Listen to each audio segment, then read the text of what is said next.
एक और दे दो। चुप! एक और किया जा रहा है। तेरे बाप का राज है क्या? বলিউডের স্টার কিডদের মধ্যে সবচেয়ে বেশি আলোচনায় শাহরুখ পুত্র আরিয়ান খান। অন্যান্য তারকার সন্তানদের মতো তিনি অভিনয়ে নাম লেখাননি। আরিয়ান বেছে নিয়েছেন নির্মাণকেই। এর মধ্যে পরিচালনায় তার অভিষেকও হয়ে গেছে। বর্তমানে নেটফ্লিক্সে স্ট্রিমিং হচ্ছে তার পরিচালনায় প্রথম web series bats of Bollywood.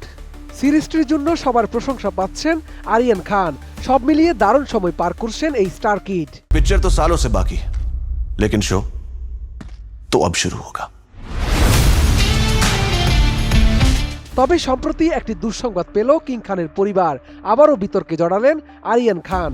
বেঙ্গালুরুর একটি নাইট ক্লাবে নারীর প্রতি অশালীন আচরণ, বিশেষ করে মধ্যমা প্রদর্শনের অভিযোগে তার বিরুদ্ধে মামলা দায়ের হয়েছে, যা ভারত জুড়ে রীতিমতো আলোচনার কেন্দ্রে উঠে এসেছে।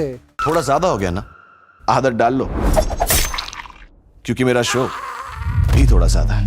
ভারতীয় সংবাদ মাধ্যমগুলো তাদের প্রতিবেদনে জানিয়েছে, গত ২৮ নভেম্বর বেঙ্গালুরুর একটি নাইট ক্লাবে ছিলেন আরিয়ান খান।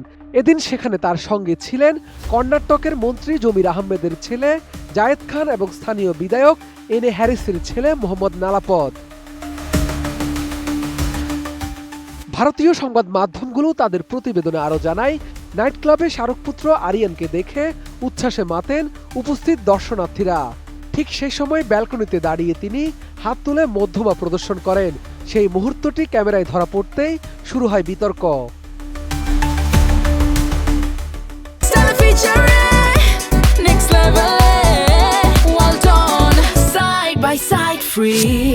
এই অভিযোগে বেঙ্গালুরুর সাংকে রোডের বাসিন্দা আইনজীবী ওয়েদ হোসেন এস স্থানীয় পুলিশ কমিশনারের কাছে আরিয়ানের বিরুদ্ধে লিখিত অভিযোগ করেছেন। পাশাপাশি কর্ণাটক রাজ্য মহিলা কমিশনেও একটি অভিযোগ জমা পড়েছে। অভিযোগকারীর দাবি, নাইট ক্লাবে সেদিন বহু নারী উপস্থিত থাকার পরও এমন অশালীন অঙ্গভঙ্গির মাধ্যমে নারীদের অপমান করেছেন আরিয়ান খান, যা কোনোভাবেই কাম্য নয়, যার শাস্তি তার পাওয়া উচিত। এছাড়া জানা যায়, অভিযোগ দেওয়ার পর কিউবন পার্ক থানায় আরিয়ানের নামে মামলা রুজু হয়েছে।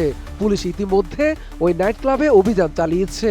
জিজ্ঞাসাবাদ করা হয়েছে ক্লাব ম্যানেজারকেও।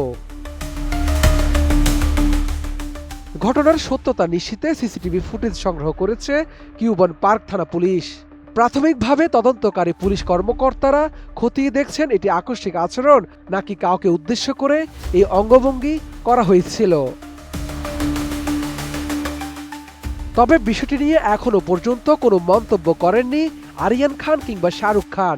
তবে নতুন এই মামলা আবারও আরিয়ান খানকে বিতর্কের মুখোমুখি দাঁড় করিয়েছে, যা শাহরুখ পরিবারের জন্য হতাশাজনক বলছেন সাধারণ মানুষ। শাহাদাত রিফাত, এটিএন নিউজ, ঢাকা।